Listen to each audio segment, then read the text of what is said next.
Hello बच्चों, let's see this question. The question says, in each sub-question below, a statement 1 and statement 2 is given. Choose the correct answers from the codes A, B, C, D and E given for each question.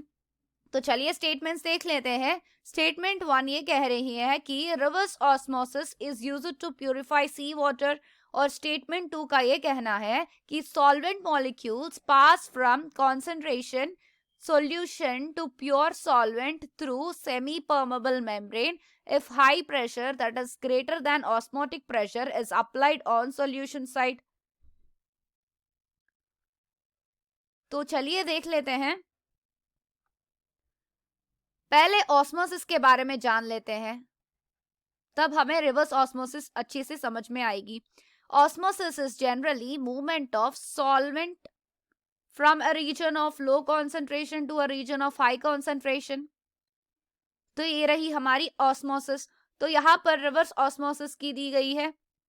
तो यहाँ पर क्या होता है कि solvent molecules pass from concentrated solution to pure solvent through semi permeable membrane. इसका मतलब reverse osmosis कुछ ऑस्मोसिस की रिवर्स प्रोसेस होती है, that is movement from high concentration to low concentration होगी.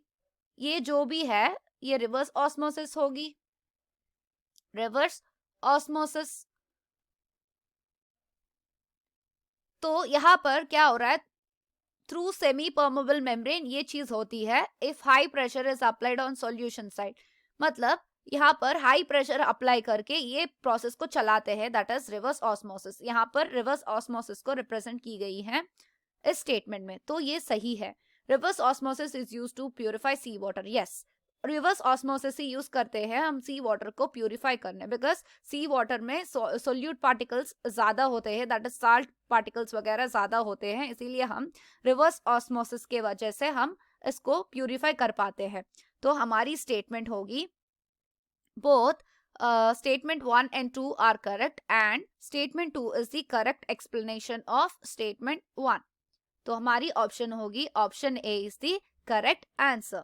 I hope you understand it well. All the best.